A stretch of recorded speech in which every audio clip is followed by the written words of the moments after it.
Hello and welcome to today's Learn at Lunch, where we're talking about preparing for retirement. Just a quick disclaimer, this is education and not specific advice. I'll be talking about a number of things today that will include, different tax strategies and things like that. Please talk to a professional about your own specific situation. Not everything I talk about will be ideal for you or fit into your situation. This is education, not advice. So please talk to a professional about your own specific situation. Today, we're talking about preparing for retirement. And the way things work in life is you spend all your years working and saving, and then there comes a point where you transition to retirement, and then you switch over to spending all your savings in retirement. And the first thing we're going to talk about is how to choose where that point is in between working and retiring. And when do you switch? How do you transition from one to the other? And how do you make that decision? And then after that, we'll talk about practical logistics of what things actually look like in retirement. And so the first thing that comes up with planning the transition is just timing. When is the right time? And what you think is the right time might not be the right time for you, or it might not be the time that it happens for you. 59% of workers actually leave the workforce earlier than expected, and only 6% work longer than expected. You see, the average retirement age is 62, but most workers expect that they'll retire at age 65. And so, what's the disconnect? Why do people end up retiring earlier? There are several reasons. And the first could just be your health. If you get sick and you can't work anymore, whether it's mental or physical, dementia is a great example. I mean, you can preach and pastor in a wheelchair probably, but if your mind starts to go, you do not belong in the pulpit anymore, you should definitely step back. And so your health can be a big factor in when you retire, and someone else's health might be as well. A good example would be my own mother. She was a physical therapist and she was working. And one Friday, she got a call saying her mom had fallen and she needed someone to take care of her. And on Monday, she was at her mom's house as a full-time caregiver. And so she retired. She never had a retirement party or anything. She just had to leave her work quickly to take care of a loved one. And so even if you stay healthy, sometimes someone else isn't healthy and you have to change your work plans based on someone else's health. And the most common reason people retire earlier than planned is actually changes in health status. And 31% of people said that. And then 19% of people said change in family situation. And so, as you can see, health plays a big role, and it's something that we don't always have control over, though we can't influence it. So, I'll tell you, if you don't have a lot saved for retirement, take care of your health so you can keep working for a while. The next one that most people think about when they're talking about timing is finances. And the way it works is the later you retire, the more money you'll have in retirement because you have more time to save and also a shorter retirement to spend the money. Whereas the earlier you retire, the less money you'll have in retirement because it has to stretch further and you didn't have as much time to save. And the number five reason that people retire early is because they actually have enough money earlier than expected. Often we think about finances of like, oh, I can't retire because I don't have enough money. But sometimes maybe you're planning on retiring at age 65, but at age 62, it's like, well, I have plenty of money, so why not? So, it's not always a negative thing, the difference in timing. Sometimes it's a positive thing. And one thing I'd like to say is please make sure you have enough money to retire before you put everything in motion. A year or two ago, I had a client come to me for a financial plan where we look at everything and do retirement projections and figure out what things will look like. And the problem is they had already put in their notice saying when they would retire and saying, I'm going to retire at this date. And after we looked at their projections, if they had just worked a couple more years, they would have been able to continue their current lifestyle all throughout retirement. Whereas leaving work a couple years earlier, they were going to have to really cut back on their lifestyle. And this is why you talk to a financial planner and get your projections before you actually, put in your notice and decide when to retire, because it can make a big difference, even just a couple of years. And so health can impact you, finances, but then also your church or your organizational needs. That can really impact when you retire, because a lot of pastors I talk to, they say that they don't actually want to retire, but they do want to have the ability to step back from their church, step back from taking an income when it's best for their church. And so even if you say, oh, I want to be able to work forever, realize it might not be best for your church or your organization for you to work forever. So there's probably a good time to step away or maybe, take a lower stress position instead of leading a huge organization. Maybe you do something behind the scenes, something like that. And honestly, it takes a lot of humility to be able to recognize when it's best for the organization for you to step out. And so that's something to be thinking about. Like, okay, when it's time for the organization, will I be able to handle this? Will my ego be able to handle this? Will I still have a sense of purpose? And how am I going to handle this? And it's great when you can make the decision to do what's best for the organization. I have a client right now who has enough money to retire. We just saw this spring he could retire, but he said, no, I need to be there another year or two because where the organization is right now, it's not good for them. So I'm going to keep working because of what's best for them, even though I have enough money to retire. And then also sometimes you might be forced into retirement due to a job loss. I have another client who is a missionary and their missions organization has decided to shut down their mission, what they're doing right now. And they are not in a position to retire, even though they're of that age. They do not have the money, but they don't really have a choice right now because they basically are losing their job. And 20% of people say they're retired early because they lost their job. And so that's something to be aware of as well. And so I want you to be aware that when you retire is not always your choice. And so having the perfect plan in mind, life doesn't always go perfectly according to plan. I had a good friend who ran a business when she was first pregnant, and I asked her about things, and she's like, oh, I have it all planned out. I was like, well, what if the baby comes early? She's like, oh, no, it can't. And it came a month early. So life never happens quite as you expect. So it's good to think through these things, but also be prepared for things to turn out maybe a little differently than you planned. But as you're planning, think through these things and decide, what's best for finances, your health, and the organizational needs. Next I have on here is types of retirement. The traditional retirement is where you work full time and then you just completely stop working and you're not working anymore. And a lot of people enjoy that, but that's actually very hard for a lot of people to just quit cold turkey doing anything productive like that. And so I have several different types of retirement here. And the first one's the full stop, that traditional cold turkey quit.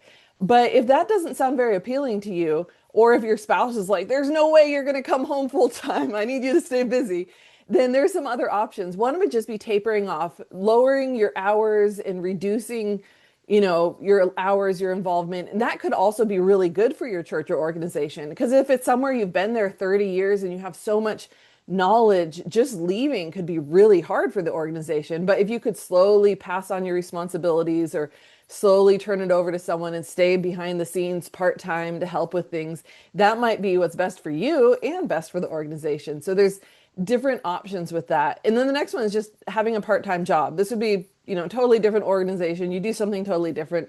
I know a lot of pastors will work as an interim pastor. Maybe a church is in transition, and often that time is where they really need the good, seasoned, experienced pastors that you might be in your 60s or 70s.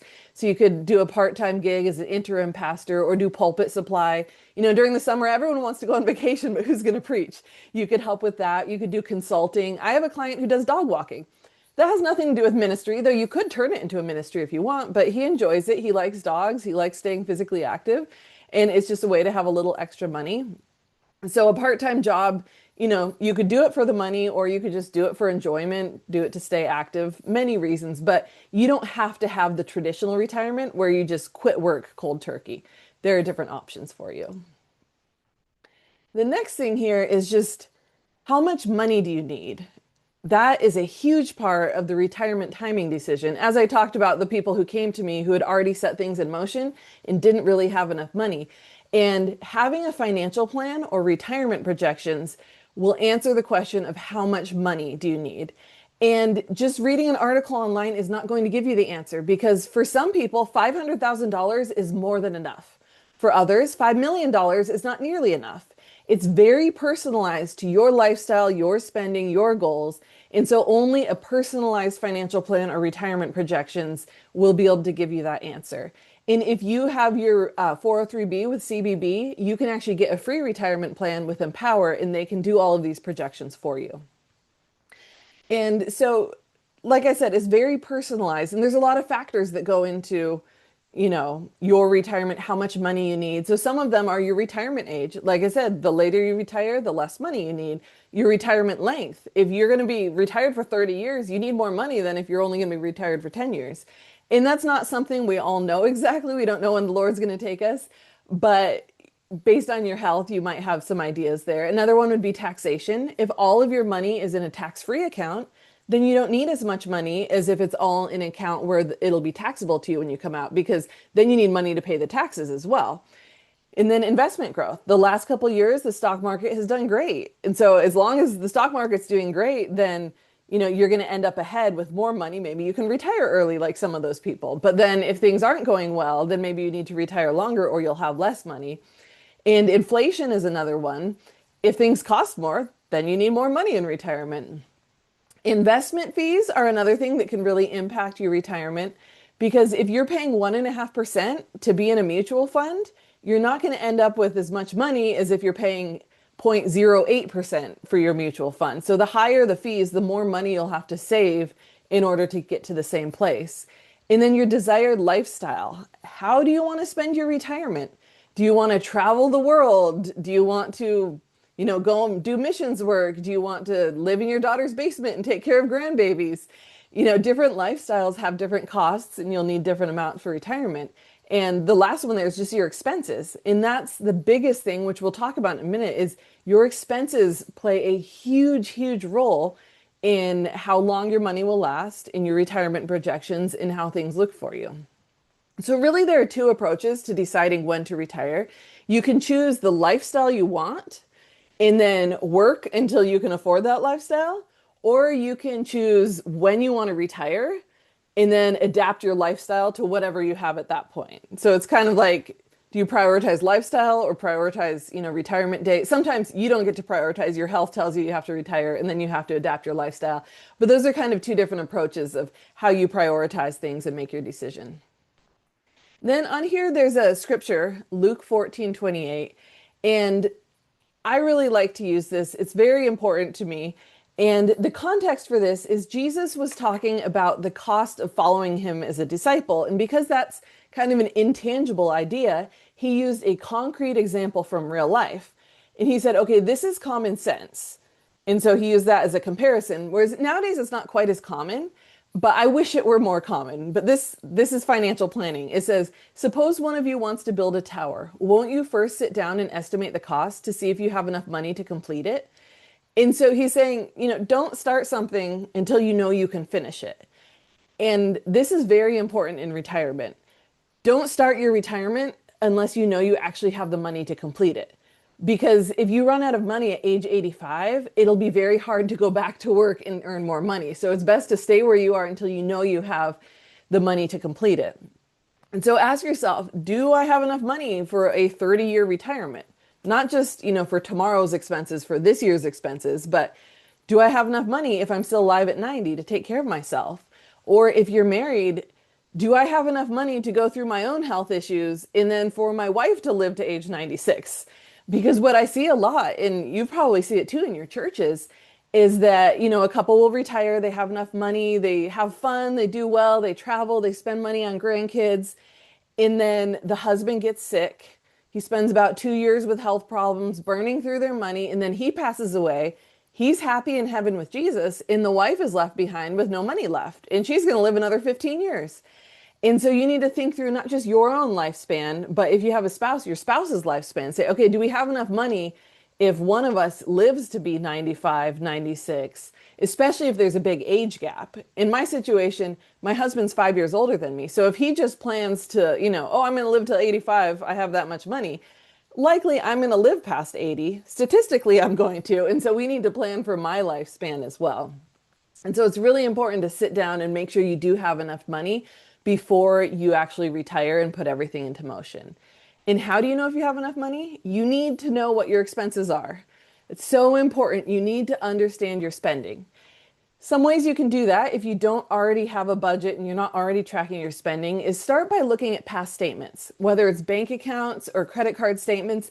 See how you've been spending your money in the past couple of months. And also take into account things that aren't kind of steady each month. If you pay rent or a mortgage, that's the same each month, so you only have to look at 1 or 2 months. But your utilities, depending on the season of year, can really change, or car maintenance repairs, things like that. You'll want to look and get a good idea. How much are you actually spending? So that's looking at the past and looking at what you've already spent and say, okay, what is that? But it's really good to track your spending going forward to have a good idea of what you're actually spending. If you have the CBB 403B, you have access to a website through Empower where you can actually track your spending there. You can link your bank account, you can link your credit card, and with that, you can track your spending. Otherwise, there are a lot of apps out there. I use Monarch Money. I didn't do a bunch of research. My coworkers did, and they decided that was best. So I decided to trust them and go with it. I've been happy. So there are apps. Sometimes your credit card or your bank will actually have, break down your spending for you. Or you can go old school, use a paper and pen. Whatever you need to do, it's very, very important for you to understand what you're spending as you enter retirement, because inaccurate spending numbers means inaccurate projections. I ran one financial plan once for a client where a difference of spending of $1,000 a month made a difference of 5 years in how long their retirement savings would last. So if they underestimated by $1,000 a month, they were going to run out of money 5 years earlier. And that's very significant. So it's very, very, very important.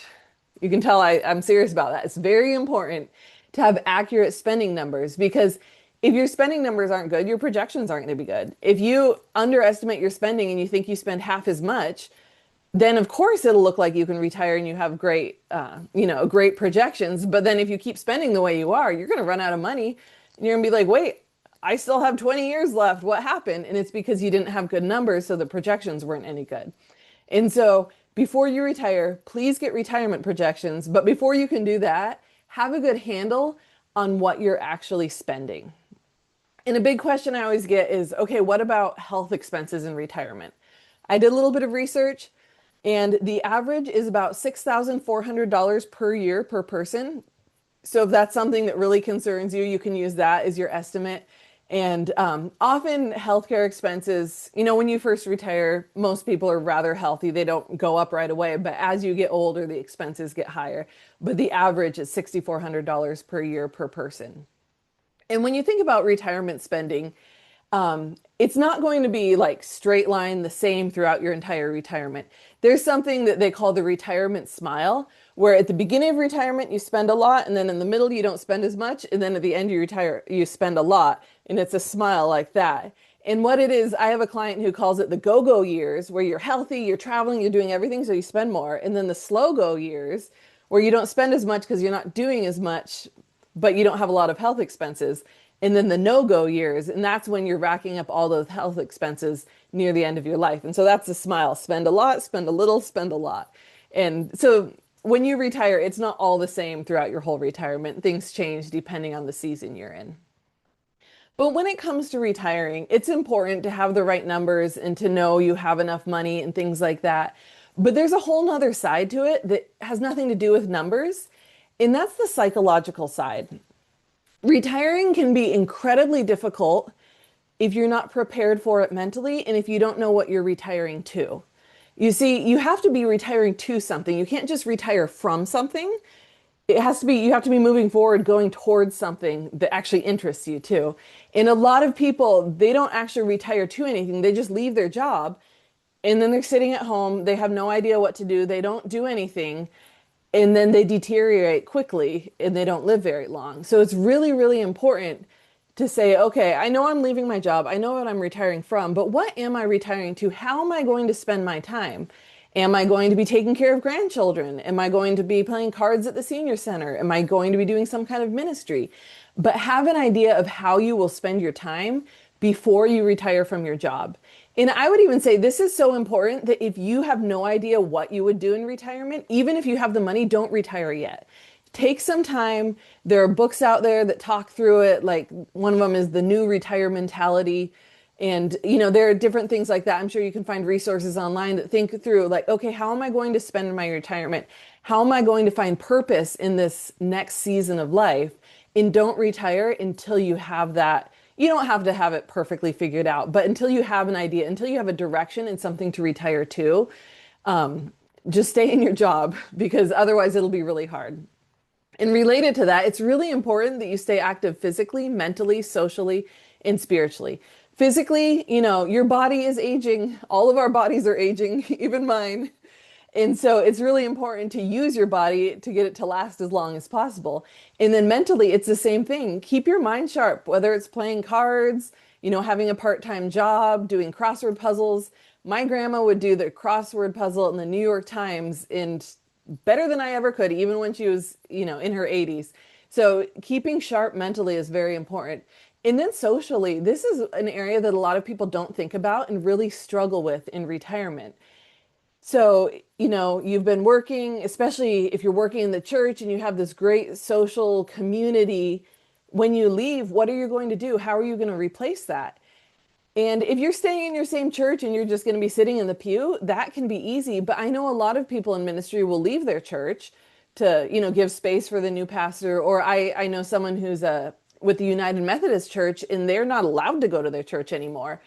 And so she basically got kicked out of her church because she retired. And she has coworkers like the church secretary that she'd worked with for 12 years that she wants to hang out with, but then people are looking at it wrong. And so it's really important to see, okay, how am I going to have my social needs met? Because that's very important. And you can't expect your spouse to meet all of your social needs. That's how people get kicked out and sent to the golf course or sent other places. You can't expect your spouse to meet all of those needs. So it's important to have a social outlet. This is somewhere where I highly recommend senior communities. My mom moved into one, a 55 and up senior community, and it has been the best decision of her life. It's wonderful. She has as much social interaction as she could possibly want. And when she gets sick of it, she has her own home. She goes and stays there and she can be alone. But, they play cards on certain nights. The women play hand and foot, the men play poker, there's a pool table, all kinds of stuff. And so staying socially active is very important. And then also spiritually active. You may be like, I just spent 40 years in a church. I don't want to set foot in a church for a while. I need to detox. And I understand you might be that way, but what are you going to do to maintain yourself spiritually? The Methodist minister I was just referring to, she told me as she was approaching retirement, she said, I can't wait to retire so I actually have time to study the Bible. She's like, most people wouldn't understand this, but I want to just study the Bible where I'm not preparing for a message, but just studying it for my own purposes. And so it's important to think of, okay, what am I going to do physically, mentally, socially, and spiritually? And then the last one I have on here is just adjusting your mindset from saving to spending. And this is huge, and it's something that most people don't anticipate being as hard as it is. But when you're switching from, 40 years of work hard and save to all of a sudden, oh, I'm supposed to spend this, it can be a huge adjustment. And it can be very hard. A lot of people, even if they have enough money, they get to retirement and they're afraid to spend money because they haven't been spending money for so long. And especially those in ministry, if you've had to be tight with your money and just save everything and be so cautious, it can be very hard to switch to, oh, I'm actually going to spend that. Oh, I'm going to make that balance go down when, you've spent decades trying to build that balance. So that's just something to prepare for. You prepare on the financial side, but also prepare on the psychological side of, am I going to be ready, mentally, emotionally? Am I going to be ready for this? And these are things to start thinking about as you make that switch over. Next, I want to talk about when you do actually switch over. So, you've made the decision, you decided when to retire, you had your retirement party, you ate the cake. Like, okay, what does that actually look like? How does this actually work? So first thing is, what do you do with your retirement savings? What usually happens is once you get into your late 50s, early 60s, once you start having more gray hair, all of a sudden, all of these financial advisors come out of the woodwork and they really want to work with you. They say, hey, you can roll your 403B over into an IRA. I'll manage it for you. I'll help you. And these aren't bad people. And this can be a great advice for a lot of people. But if you are clergy, if you are a minister, please keep your money in your 403B for the housing allowance. I'll get into that more in a minute, but please don't transfer your 403B to an IRA if you ever plan on claiming a housing allowance from it. You don't want to do that. All of your other accounts, so if you have IRAs, if you have old 401ks, things like that, it can be a really good idea to consolidate them, just make things simpler. but leave your ministerial money in your 403b. And one more thing related to that, I just want to warn you about is think twice before purchasing an annuity. And annuities aren't necessarily bad, but most of them will have a surrender period where you can't get out of it during, maybe 7 years, or you have to pay fees. And so because you can't change your mind easily, I'd say think twice about it. And it's a good idea to get advice from a professional that's not selling the annuity to you to see if it is a good idea because of those surrender charges. So it's, if you say, oh, I'm going to put my money in the S&P 500, then you're like, oh, wait, no, I want to put it in this other mutual fund.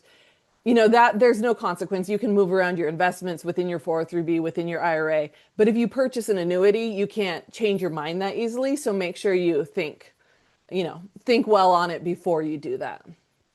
The next one is retirement spending. This is where I get a lot of people who, they get to retirement. They're like, okay, so I have all this money saved. How do I actually get the money? Like, what do I do? What does that even look like?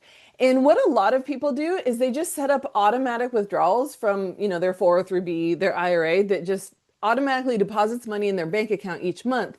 And that kind of mimics a paycheck. You can even set it up so it's the exact same days of the month that you usually get your paycheck. And then, things are about the same as they've always been. Just the money's coming from somewhere different, but you have the same money coming into your bank account. You can continue living as you've been living. And so that's one way a lot of people do it because it's just an easy transition. You continue with your normal cash flow. Another thing you can do is to do a lump sum where you just take a big chunk of money and move it to your bank account.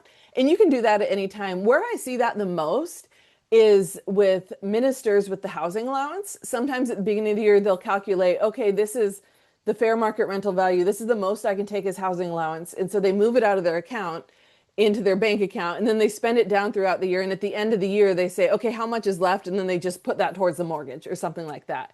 Or if you're going to go on a big trip, or you need to replace your roof, something like that, you can just take a lump sum from your accounts. But a lot of people do like to set it up where they just automatically have a monthly deposit into their bank account and they can continue living the way they've been doing.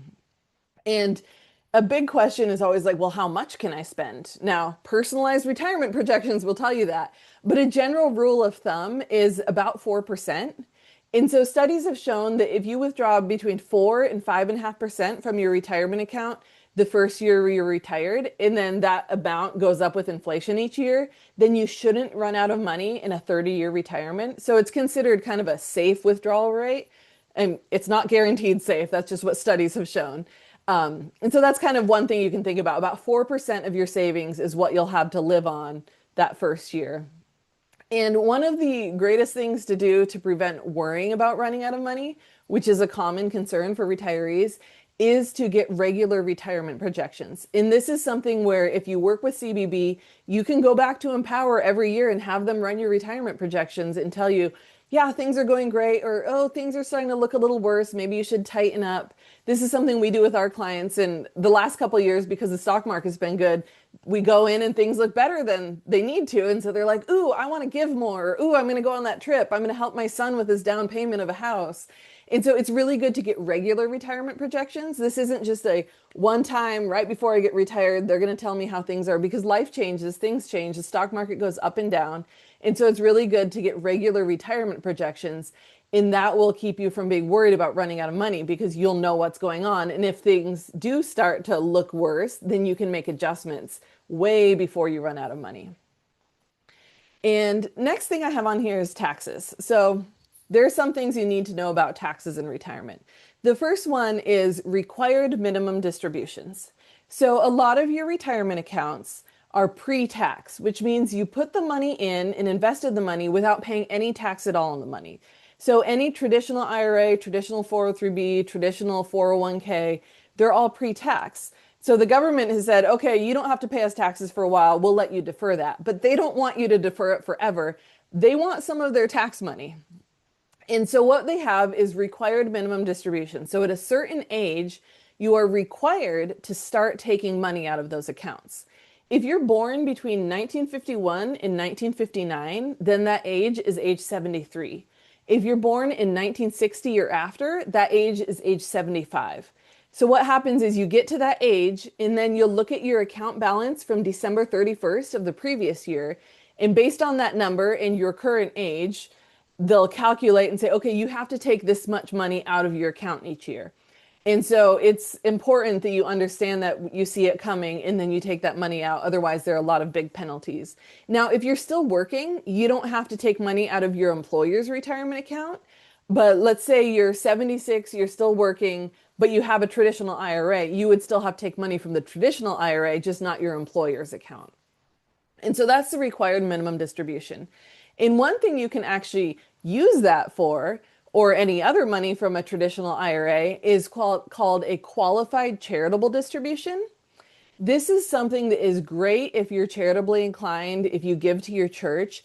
And what this is where you take money directly from a traditional IRA and you send it directly to a qualified 501c3 organization. And when you do it from where you don't touch the money, it goes from your IRA to the organization, then this never shows up on your tax return at all. So what happens right now with your giving or with my giving, if you're not doing this, is, you write a check to your church each month and you only get a tax benefit for that if you itemize your deductions on your tax return, which not a lot of people do anymore. So most people actually don't get any tax benefits for their charitable giving. That's all money they're giving that they've already paid taxes on. But once you reach age 70 and a half, yes, it's very specific, 70 and a half, then you're eligible for qualified charitable distributions. And this is a great way to avoid paying taxes on any of the money you give, even if you don't itemize deductions. So I know as people get older, usually you don't like to celebrate your birthday as much, but this is something to really look forward to. Age 70 and a half, you can start giving out of a traditional IRA, and it's usually the best way from a tax perspective to do your giving. And also those qualified charitable distributions, they satisfy your required minimum distribution. So let's say you're required to take $10,000 out of your account. You can send $5,000 to your church, and then you only have to take $5,000 for yourself. Another thing that's neat about retirement is you do have some more control over your tax situation. While you're working, you have your income coming in, and that's your income. You can adjust it a little bit by, putting more into your 403b, things like that, but you really don't have a lot of control. You just end up in the tax bracket you're in. But in retirement, you actually have some control over that if you have accounts with different types of tax treatment. So for example, if you have some Roth accounts and then some traditional accounts, so some pre-tax and some tax-free, what a lot of people will do, on this chart, you can see there's the different tax brackets in green and yellow and red. There's 10%, 12%, 22%, and they go up like that. And so what a lot of people will do is they'll fill up the lower tax brackets with money from taxable accounts. So in this example, it shows, up to 12%. So once they've filled up the 12% tax bracket, then they don't take any more money they need from their taxable account because they don't want to go into the 22% tax bracket. Rather, they start taking money from their Roth account that's tax-free. And that way you can manage what kind of tax bracket you're in and control that and to minimize taxes in retirement. And that's something that if you have money in multiple different kinds of accounts, you can do that during your working years, you can't really do that. Another thing that a lot of people will do if they retire before they start collecting Social Security is called a Roth conversion. And that's where you move money from a taxable account to a tax-free account by paying the taxes that year, but it stays in the retirement investment account. And what people will do is, let's say you retire at age 65 and you don't collect Social Security until 70, you have 5 years there where you have low income. And so you can move some money from the taxable account to the tax-free at a lower tax bracket, and then it can grow completely tax-free, which is especially good if you ever plan on leaving that money to the next generation, to your heirs, your kids, or something like that. And so Roth conversions, that's a little bit more complicated. And so it's good to work with a professional on that to make sure you're doing it right and you're not blowing up your whole tax situation. I've heard stories of people who, they thought they were converting $30,000 and it ended up being $300,000. And you can imagine the tax consequences of that. So, work with a professional if you want to do that. Another thing to watch out for with taxes is what they call the widow tax. Now, it's not actually a tax on widows, but what happens is when you file taxes, you pay in the tax bracket, and the tax brackets are based on how you file, whether you're married or single. And so married couples, because there are two of them, the tax brackets are much bigger. You can have a lot more income and stay within that 12% tax bracket than you can if you're a single person. And so if you're married and you're used to paying taxes as a married person, and then one of the spouses passes away, the next time you're going to be paying taxes as a single person.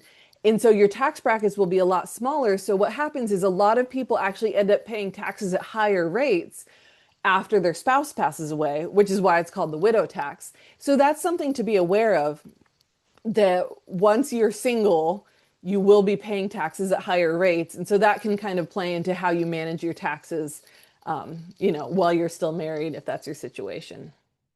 And then one last thing related to the taxes, which is also a great segue into the next section, Social Security, is your Social Security retirement benefits are taxable up to 85%. So 15% of your benefits you'll always get tax-free. And whether you pay taxes on, a full 85% or less will actually depend on your income. So up to 85% of your Social Security benefits are taxable. Next, we're going to look at Social Security here, and this is the retirement benefits that I'm going to talk about here because we're talking about retirement. So you can collect your Social Security retirement benefits anytime between age 62 and age 70. Your full retirement age is age 67. So that's when they consider you to be fully retired, and that's when you earn the benefit that you've earned. If you wait until age 70, your benefit will increase. If you collect it early, your benefit will decrease. The break-even point is about age 81 or 82, where if you live past that, you get more money over your lifetime if you collect later.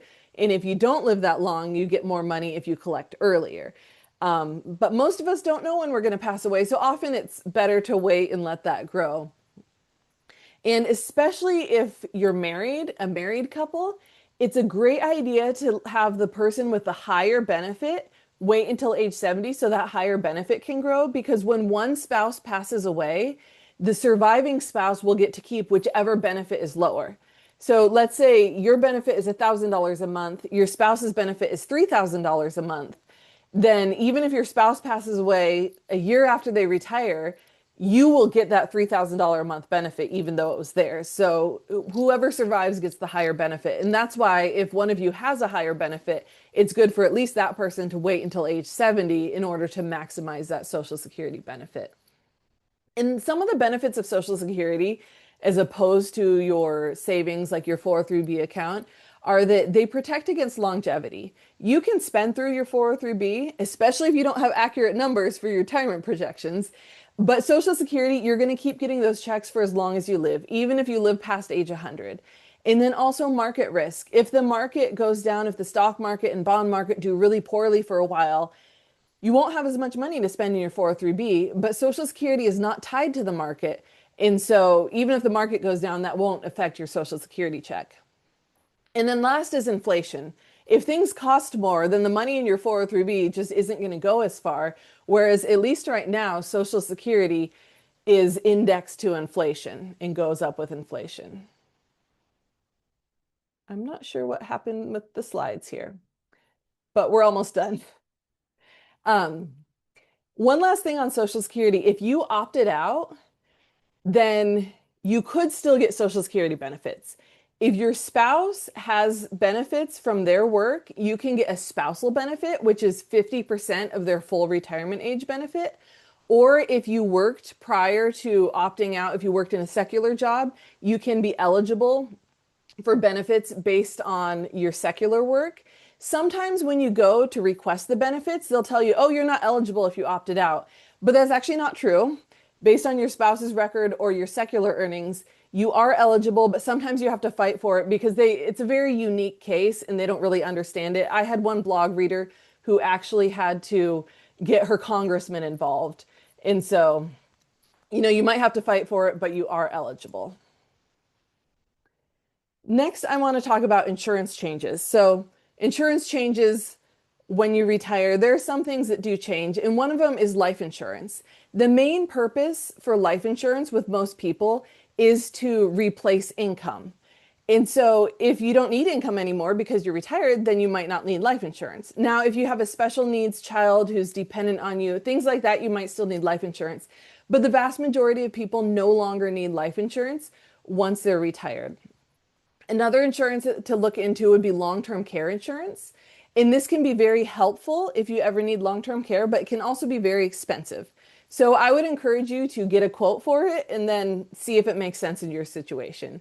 Because right now, the national average for a semi-private room in a nursing home is about $100,000 a year. And so you can spend through your 403B pretty quickly that way. If you want to get localized numbers, you can look them up online. Genworth, it's an insurance company, but they have really good local numbers for all types of different long-term care. So that's a great place to look up to see what it would cost where you live.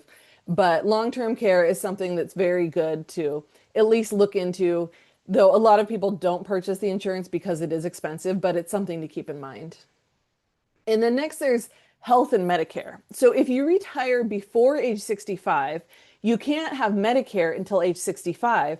So what do? You have two options basically. One of them is to go on Cobra. And what Cobra is, it's where you continue with your current employer's health insurance. And you can do that for up to 18 months. The only difference is you have to pay the whole bill. So if your employer has been paying a good portion of it, sometimes people have sticker shock, but it allows you to continue with your current insurance and your current coverage for up to 18 months. Your other option is to just buy insurance in the marketplace, and that's often cheaper, but if you have a different policy, you might have to change doctors or things like that. So those are your options pre-age 65. Once you reach age 65, then you need to sign up for Medicare. Unless you're still on your employer's plan, you have about 7 months, the 3 months before your birth, the month of your birthday, and then that month, and then the 3 months after. So you have a 7 month window to sign up for Medicare. And if you don't sign up in time and you're not still on an employer's plan, then you will have to pay penalties. And this isn't a one-time penalty. This is higher premiums for the rest of your life. So please sign up on time. If you're still working and still on your employer's insurance plan, you don't have to sign up until you're off of their plan. But some employers, once you reach age 65, they won't cover you anymore. They want you to go on Medicare. Now, if you've opted out of Social Security, you might think, well, I can't have Medicare because I opted out. You do get Medicare. You just have to pay for some of it that other people don't pay for. So that's Part A, hospital insurance. Opting out just means you have to pay for it.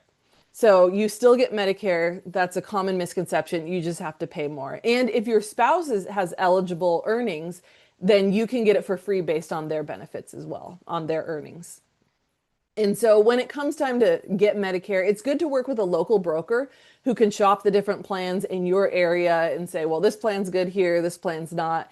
And you'll want to decide based on, cost, the provider choice, what drugs you're on, specialized services, you might want to stay with certain doctors. So that's all different things to look at when it comes to Medicare.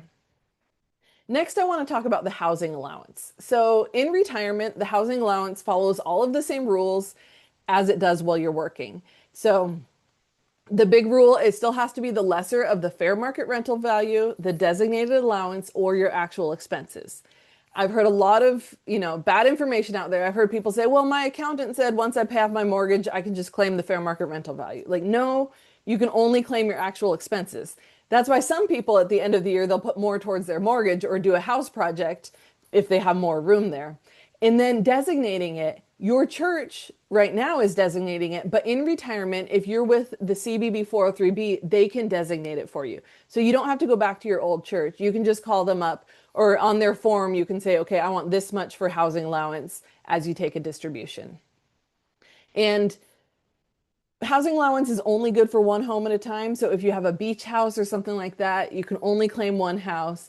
And also, if you move into a retirement facility, if it's the kind where you have to pay a large upfront fee, only the part of that fee that accounts for the current year is eligible for the housing allowance.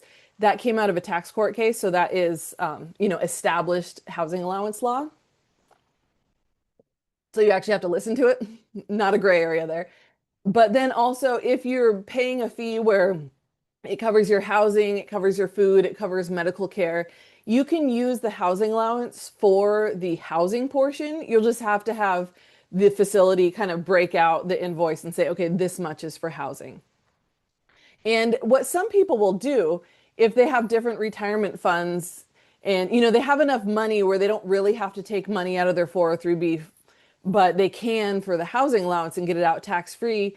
A lot of times people will take the maximum amount out of the 403b that they can use for housing, even if they end up, investing it in a taxable brokerage account or something later, just to get it out tax free. Because the truth is, we never know how long we'll have the housing allowance benefit. About every 10 years or so, somebody challenges it in court.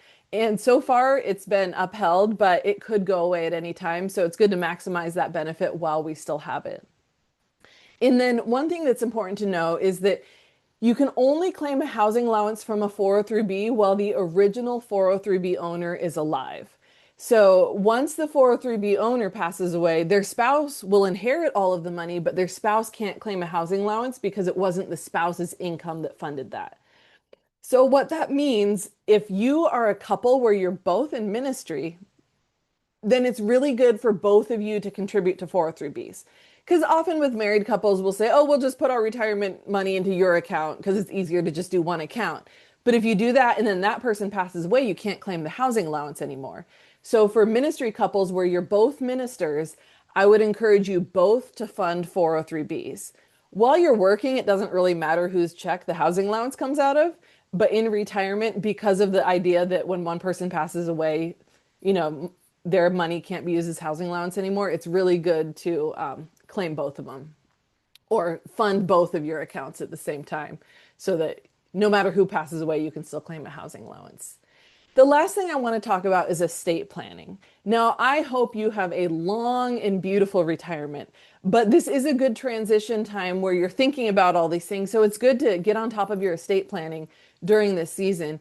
And the first step is just start thinking about preparing the next steward. If you're going to be passing on an inheritance, who is going to get that and are they prepared for that? Are they going to manage the money in a way that aligns with your values? Is there anything you need to be doing to be preparing the next generation to be stewards of what God has entrusted to you? And then it's good to also double check your beneficiary designations. So you might have a will, but there are a number of accounts that don't pass according to your will. They pass according to beneficiary designations. So your retirement accounts, your life insurance, if you have a health savings account, all of those, you'll put someone's name on that account and that person will get the money no matter what your will says. So this is where people get into trouble when they get divorced and remarried if they don't change the beneficiary designation, because sometimes then the ex-wife gets all the money and that's legal. That's what it is if her name's on there. So go double check your beneficiary designations. Make sure it's listed who you want to get the money. And if you do want to leave money to charity, the best kind of account to leave to charity is a traditional retirement account. Because if you leave it to your heirs, if you leave it to an actual person, they have to pay taxes on all of that money. Whereas if you leave it to charity, they don't pay any taxes. And the worst kind would be a Roth IRA. That's a great one to leave to a person because they don't have to pay any taxes. Whereas the charity doesn't pay taxes anyway. So a traditional retirement account is the best to leave to charity if you want to leave something to your church or something like that. And I'd also encourage you, if you have enough money, don't wait until you die to be generous. You can get a lot more joy out of it to be generous while you're retired and you can see the fruit of your generosity. And then lastly, make sure both spouses, if you're married, make sure both of you understand and can access all of your financial information. I have two examples for you. One is I have some clients right now and he loves managing his money. He loves investments. He's updating his net worth statement a lot more than I do because he loves it. But they had a friend who passed away suddenly, and they want her to be able to have someone to help her with the finances. So even though he would love to do everything on his own, they're working with me on an ongoing basis just in case something happens to him, so she'll be taken care of. And I actually have a friend who just recently unexpectedly lost her husband, who's only in his 40s, completely unexpectedly. Now, she's lucky that he was really on top of their finances, had all the information in a spreadsheet.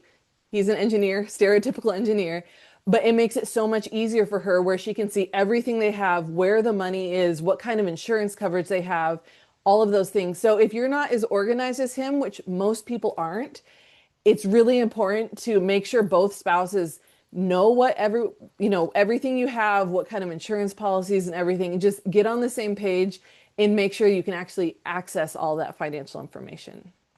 So I just want to end with the secret to a good retirement. And, I've talked about all that stuff, but it all boils down to you need to have enough purpose to wake up in the morning and enough money to sleep at night. Thank you.